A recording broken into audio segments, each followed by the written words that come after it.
This this is the reason, or this is the basis from where a very good indicator is developed. This is the so-called net performance indicator.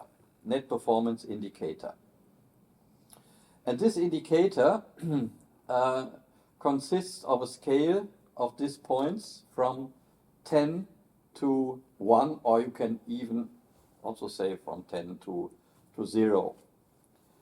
And people then may make a tip in how much they recommend it, 10 or 9 and whatever. Here the point is the mid of the scale is not in the middle, but it's more on the left side, which means that people who are highly recommended only, or if they have, let's say when they're satisfied, they only count when they're tipped 9 or 10. 9 or 10 of this scale. People who say 8 or 7, medium, they are not counted here. And the people who make a tip from 1 to 6, these are the critics. On the left, these are the promoters. In the middle, the passives. They are not harmful, but they are also do not give something positive. And on the right side, they're the critics. And here, the answers are less positive than in comparison to the other questions above, much less positive. And what then happens is that the percentage of the people that gave 9 and 10 is taken, and from this there is subtracted the percentage of the people that give 0 to 6. Also, the advantage here is the respondent does not know where the middle of the scale is. He may think, okay, maybe 6 or 5 or something. No, the middle of the scale is 7 or 8, which is already, according to the scale, a positive rating, but in fact it's not. And then it may look like this here. This is the graphics of the net performance indicator. These are the promoters, 82%, passive 11, critics 7. If then I subtract from the promoters the critics, 82 minus 7, then it yields an NPI from 75. So, and this NPI, then I can compare among different groups. For instance, you see it here, male, female, here the age groups, and here you see clearly different numbers. For instance, what is this? Where is this from? It's a study I did in the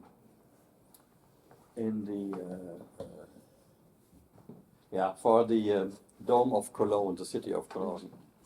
I did a visitor study for the Catholic Church in this dome. And this is here, the NPI, the young people, or people coming from the Federal Republic all over, they had an NPI of 62, whereas people coming from Cologne, they rate their visit in the dome 91. Here you see big differences. So this scale is more honest. Actually, so I always use this scale here because it's not so much influenced by social desirability, by the need of giving positive statements. When people are in a culture institution, they're always positive and always thankful and want to be nice and so on. And this yields here this 80-90%. But this is more honest. And you need honest information if you want to find out, well, where do people really have problems with, or how dissatisfied are they, or different groups. And this is also a standard measurement. It's not my personal invention. It's a standard scale that is used all over and the thing is, there is also benchmarks available for different branches. For instance, banks do this, or supermarkets make evaluations, or insurances, or car retailers, and everybody does apply this NPI. And for every branch, there are benchmarks, what is good and what is bad, and also for the cultural sector. So if you have the NPI, then you can say, okay, according to a benchmark, is this good or not? Here, for instance, the benchmark for museums or theaters usually is around 80. Everything that's below, it's not, at least not perfect, and everything that's below 60 is bad. When we're talking about satisfaction and needs, it is very useful to ask also for motives, or what we call motivational concepts. This is not the occasion why people come, but these motives are a lasting interest they have in themselves. That's beyond a certain occasion why I go there or not. And it's useful also to ask for these motives. Here, when you see the items, you see it clearly.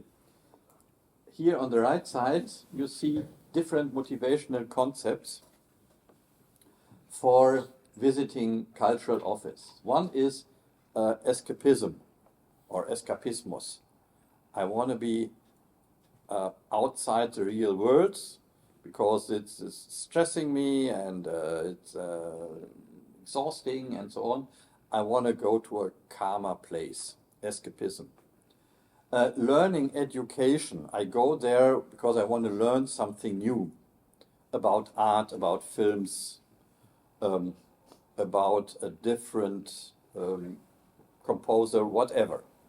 Even for some cultural branches, we have also called some visitor typologies, developed by John Falk, who has developed a typology that's based on this, and this helps the museums to shape their office to gain a certain audience.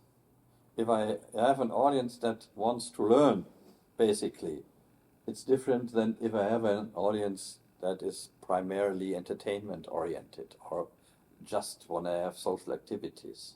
And this happens very often. For instance, I mentioned these studies about free entry in museums. Usually you have the audience that wants to learn to a large extent. And then when there is no entrance fee, they come the young people, and then they want culture, they want entertainment, and they want to do something with their others. So you need different offers for this. This is another audience, and you need different offers for them. Yeah, okay. Now we are coming to the third package: distribution, ticketing, and pricing. This is about, well, distribution channels, where to do the sales. What about sales outlet, sales agents? It's about the pricing policy and so forth.